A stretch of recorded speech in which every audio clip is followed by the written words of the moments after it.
আসসালামু আলাইকুম। আমন্ত্রণ জানাচ্ছি আজকের বিশ্ব সংবাদের শুরুতেই শিরোনাম, পরে বিস্তারিত। শুরুতে জানিয়ে দেব, দামেস্ক সহ সিরিয়া জুড়ে শতাধিক বিমান হামলা চালালো ইসরায়েল। জানিয়ে দেব, ন্যাটোতে যোগ দেওয়ার আগ পর্যন্ত ইউক্রেনে বিদেশি সেনা চেয়েছে জেলেনস্কি। এরপরে জানিয়ে দেব, ইউক্রেনকে সহায়তা কমিয়ে দেওয়ার ঘোষণা দিয়েছে ডোনাল্ড ট্রাম্প। সর্বশেষ জানিয়ে দেব, চীন রাশিয়াকে ঠেকাতে কানাডার সামরিক প্রস্তুতি। দামেস্ক সহ সিরিয়া জুড়ে শতাধিক বিমান হামলা চালিয়েছে ইসরায়েল। সিরিয়ায় বিদ্রোহীদের হামলার মুখে ক্ষমতাচ্যুত প্রেসিডেন্ট বাশার আল আসাদ দেশ ছেড়ে পালিয়েছে অনেক আগেই। বিদ্রোহীরা এখন সরকার গঠনের চেষ্টা করছেন, এমত অবস্থায় সিরিয়া জুড়ে ব্যাপক বিমান হামলা চালিয়েছে ইসরায়েল। রাজধানী দামেস্ক সহ মধ্যপ্রাচ্যের এই দেশটি জুড়ে শতাধিক বিমান হামলা চালিয়েছে ইহুদিবাদী এই দেশটি। এক প্রতিবেদনে এই তথ্য জানিয়েছে ব্রিটিশ সংবাদ মাধ্যম বিবিসি। প্রতিবেদনে বলা হয়, ইসরায়েলি যুদ্ধ বিমান রাজধানী সহ দামেস্ক সহ সারা দেশে কয়েক ডজন হামলা চালিয়েছে বলে সিরিয়ার গণমাধ্যমের খবরে বলা হয়েছে। যুক্তরাজ্য ভিত্তিক সিরিয়ার পর্যবেক্ষক সংস্থা Syrian observatory for human rights জানিয়েছে, সামরিক লক্ষ্যবস্তুতে ১০০টিরও বেশি হামলা চালানো হয়েছে। স্থানীয় মিডিয়া রিপোর্ট অনুযায়ী রাসায়নিক অস্ত্র উৎপাদনের সাথে যুক্ত একটি গবেষণা কেন্দ্র হামলা শিকার স্থাপনাগুলোর মধ্যে রয়েছে। ইসরায়েল বলছে, তারা আসাদ সরকারের পতনের পর চরমপন্থীদের হাতে অস্ত্র যাওয়া বন্ধ করতে কাজ করছেন। এদিকে প্রেসিডেন্ট বাশার আল আসাদের পতনের পর দেশটির পরিস্থিতি নিয়ে আলোচনা করতে জাতিসংঘের নিরাপত্তা পরিষদে বৈঠক ডেকেছেন। এইচওএইচআর বলছে, গত ২ দিনে শত শত ইসরায়েলি বিমান হামলা হয়েছে, যার মধ্যে দামেস্কের এমন একটি স্থাপনাও রয়েছে যা ইরানি বিজ্ঞানীরা রকেট তৈরির জন্য ব্যবহার করছেন বলে জানা গেছে। রাসায়নিক অস্ত্রের সন্দেহভাজন মজুত নিরাপদ কিনা তা নিশ্চিত হওয়ার জন্য জাতিসংঘের রাসায়নিক পর্যবেক্ষণ সংস্থা সিরিয়ার কর্তৃপক্ষকে যখন সতর্ক করেছেন, তখন এই হামলা চালানো হয়েছে। জাতিসংঘের রাসায়নিক পর্যবেক্ষণ সংস্থা রাসায়নিক অস্ত্র নিরস্ত্রীকরণের সংস্থার মতে, রাসায়নিক অস্ত্র এর বাইরে বিষাক্ত বৈশিষ্ট্যের মাধ্যমে ইচ্ছাকৃত মৃত্যু বা ক্ষতি সাধন করতে ব্যবহৃত হয়। রাসায়নিক অস্ত্রের ব্যবহার আন্তর্জাতিক মানবিক আইনের অধীনে নিষিদ্ধ। সিরিয়ার কোথায় বা কতগুলো রাসায়নিক অস্ত্র রয়েছে তা জানা যায়নি, তবে সাবেক প্রেসিডেন্ট বাশার আল আসাদ এই ধরনের অস্ত্রের মজুত রেখেছিলেন এবং তিনি ঘোষণা করেছিলেন তা সম্পন্ন ছিল বলে মনে করা হয়। ২০১৩ সালের আগস্টে সিরিয়ার দোমা শহর এবং পূর্ব ঘৌটা জেলায় বেসামরিক নাগরিকদের উপর রাসায়নিক হামলার অভিযোগ ওঠে। ওই সময় দেশটির ২ এলাকায় সিরীয় সরকারি বাহিনীর হামলায় ১,০০০-এরও বেশি মানুষের প্রাণহানি ঘটে। সেই হামলার পর যন্ত্রণায় খিঁচুনি হওয়া মানুষের ভয়ঙ্কর ছবি বিশ্বকে চমকে দিয়েছিল। পশ্চিমা দেশগুলো বলছে, এই হামলাটি শুধুমাত্র সরকারই করতে পারত, কিন্তু আসাদ বিরোধীদের দায়ী করছিলেন। ন্যাটোতে যোগ দেওয়ার আগ পর্যন্ত ইউক্রেনে বিদেশি সৈন্য চায় জেলেনস্কি। ইউক্রেনের প্রেসিডেন্ট ভ্লাদিমির জেলেনস্কি রাশিয়ার বিরুদ্ধে চলমান যুদ্ধের কূটনৈতিক সমাধানের পক্ষে মত প্রকাশ করেছেন, তবে সোমবার একই সঙ্গে তিনি ইউক্রেনের ন্যাটো সামরিক জোটে যোগ দেওয়ার আগ পর্যন্ত বিদেশি সৈন্য মোতায়েনের প্রস্তাবও পুনরায় উত্থাপন করেছেন। জার্মানির বিরোধী নেতা ফ্রিডরিশ মের্জের সঙ্গে যৌথ সংবাদ সম্মেলনে জেলেনস্কি এই মন্তব্য করেছেন। ব্রিটিশ বার্তা সংস্থা রয়টার্স এই খবর জানিয়েছেন। ডোনাল্ড ট্রাম্প আগামী ২০ জানুয়ারি যুক্তরাষ্ট্রের প্রেসিডেন্ট হিসেবে দায়িত্ব নেওয়ার প্রাক্কালে কিয়েভের এই অবস্থান যুদ্ধ আলোচনায় ইউক্রেনের বাড়তি প্রস্তুতির প্রতি ইঙ্গিত দিচ্ছেন। রবিবার ফ্রান্সের প্যারিসে ইমানুয়েল ম্যাক্রন এবং জেলেনস্কির মধ্যে বৈঠক শেষে নবনির্বাচিত মার্কিন প্রেসিডেন্ট ডোনাল্ড ট্রাম্প অবিলম্বে যুদ্ধবিরতি এবং আলোচনার আহ্বান জানিয়েছেন। তিনি যুদ্ধকে উন্মুক্ততা আখ্যা দিয়ে দ্রুত এর সমাপ্তির পক্ষে জোর দিয়েছেন। জেলেনস্কি বলেন, ইউক্রেন এই যুদ্ধের শেষ দেখতে চায়, এই নিয়ে কোনো সন্দেহ নেই। কূটনৈতিক সমাধান বেশি প্রাণ রক্ষা করতে পারবে এবং আমরা সেটাই চাই।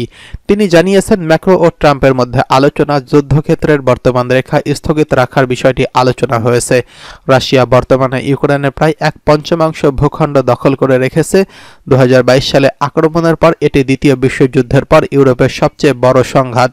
তবে জেলেনস্কি সতর্ক করে বলেছেন, রাশিয়ার প্রেসিডেন্ট ভ্লাদিমির পুতিন বাস্তবে যুদ্ধ বন্ধ করতে চান না, পুতিনকে বাধ্য করতে হবে। তিনি বলেছেন, আপনি তখনই শক্তি প্রয়োগ করতে পারবেন যখন ইউক্রেন শক্তিশালী হবে। কূটনৈতিক আলোচনা শুরুর আগে যুদ্ধক্ষেত্রে শক্তিশালী ইউক্রেনের প্রয়োজন। ফেব্রুয়ারিতে ফরাসি প্রেসিডেন্ট ইমানুয়েল ম্যাক্রন ইউক্রেনে ইউরোপীয় সেনা মোতায়েনের প্রস্তাব দিয়েছিলেন। এই নিয়ে তখন ইউরোপীয় নেতাদের মধ্যে তখনও কোনো ঐক্যমত্য হয়নি। জেলেনস্কি বলেছেন, ইমানুয়েলের অবস্থান নিয়ে আমরা আলোচনা করতে পারি। তিনি এমন কিছু সৈন্য মোতায়েনের প্রস্তাব করেছেন যা ইউক্রেনকে নিরাপত্তা দিতে পারে যতদিন না ইউক্রেন ন্যাটোতে যোগ দিচ্ছে।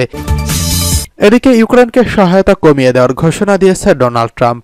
যুক্তরাষ্ট্রের নবনির্বাচিত মার্কিন প্রেসিডেন্ট ডোনাল্ড ট্রাম্প বলেছেন, নতুন প্রশাসনের আমলে ইউক্রেন খুব বেশি সহায়তা পাবে না।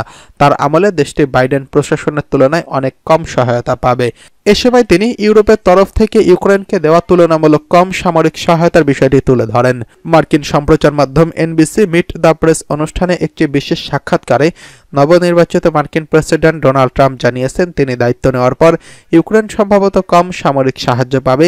তিনি বলেছেন, আমরা $350 বিলিয়ন জন্য দায়বদ্ধ, আর ইউরোপ $100 বিলিয়ন। কেন ইউরোপ আমাদের সমান ভূমিকা রাখবে না?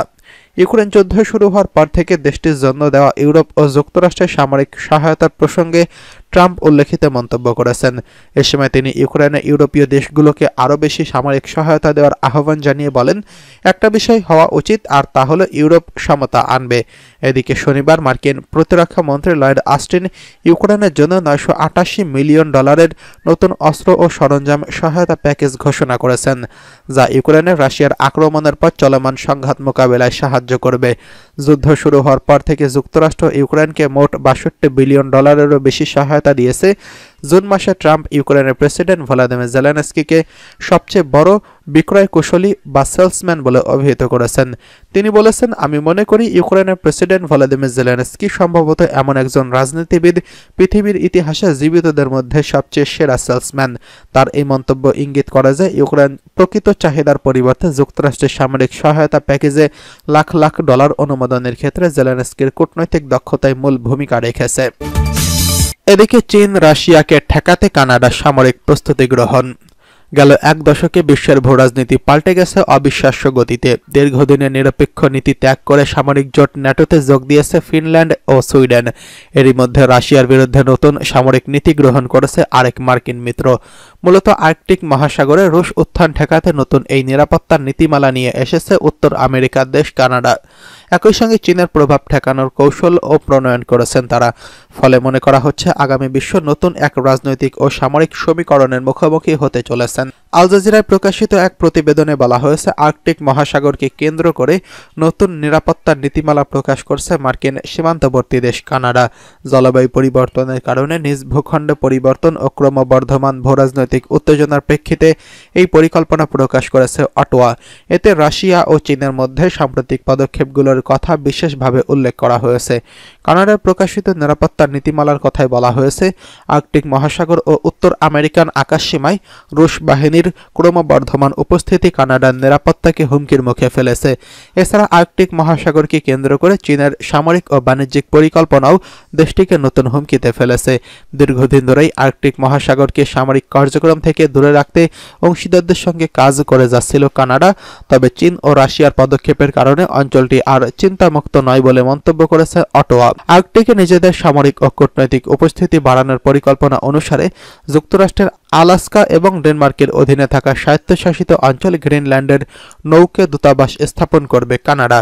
এই সময় অটোয়া বিউফোর্ট সাগরে যুক্তরাষ্ট্রের সঙ্গে একটি সীমানা বিরোধ নিষ্পত্তি এবং ডেনমার্ক ও কানাডার মধ্যে ছোট জনবসতিহীন দ্বীপ হ্যান্স নিয়ে একটি সীমান্ত বিরোধ নিষ্পত্তি করতে চাইছেন।